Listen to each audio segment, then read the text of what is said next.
Mother Teresa একজন খ্রিস্টান সেবিকা, মানব সেবিক, Nobel পুরস্কার পাইছে। আজ থেকে 16-17 বছর আগে মারা গেছে। সে মারা যাওয়ার এক সপ্তাহ আগে একটা বক্তৃতা দিয়ে গেছে যে আমাকে পশ্চিমা দুনিয়া, ইউরোপীয় দুনিয়া কোটি কোটি ডলার দিয়েছে। বাংলাদেশ, ভারত, পাকিস্তান এই 3 দেশের মুসলমানকে খ্রিস্টান বানাবার জন্য। বুঝতেছেন কথা?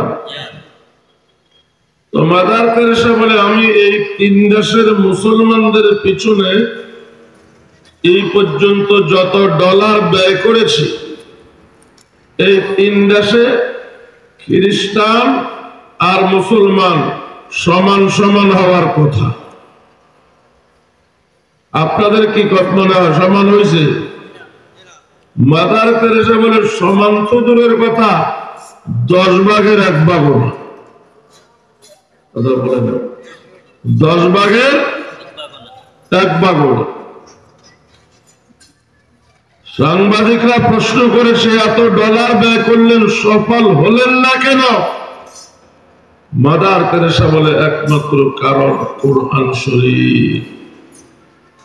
সুবহানাল্লাহ বলেন না? কেমনে?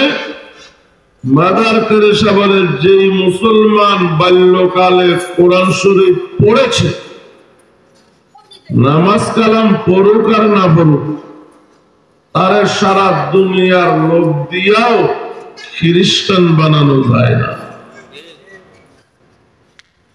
কিছু মুসলমান আছে গরিব, অসহায়, নিরুপায় হইয়া আমাদের এখানে আসে, ফরম পূরণ করে দস্তখত দিয়া খ্রিস্টান হইয়া যায়।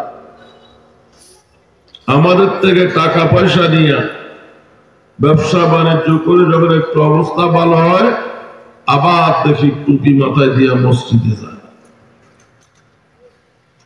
এদেরকে ধরে এনে জিজ্ঞাসা করলাম, কাগজে কলমে তোরা মুসলমান, তোদের স্বাক্ষরও আছে, টিপসইও আছে, এখন তোদের মাথায় টেকতে কেন?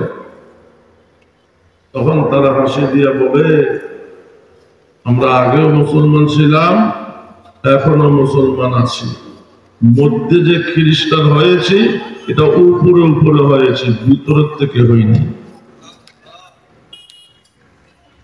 বড় চিন্তার বিষয়। মাদার তেরেসা বলে এরা খ্রিস্টান হইলেও উপরে উপরে হয়, ভিতরের থেকে হয় না। কেন? ভিতরে কোরআন আছে।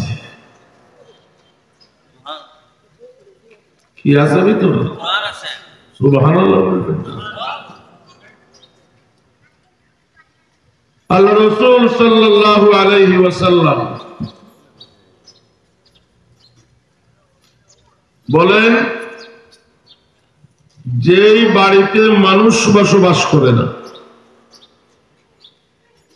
তালাবদ্ধ, ওই বাড়িকে বলে সারা বাড়ি, বিরান বাড়ি। ওই বাড়িতে জিনভূতের আড্ডা হয়, মানুষ দিনে যাইতেও ভয় পায়। আছে এরকম বাড়ি? তো নবীজি বলেন, জনমানবহীন বাড়িতে যেরকম জিনভূতের আড্ডা হয়, যার ভিতরে কোরআন নাই আর দিলের মধ্যে শয়তানের আড্ডা হয়।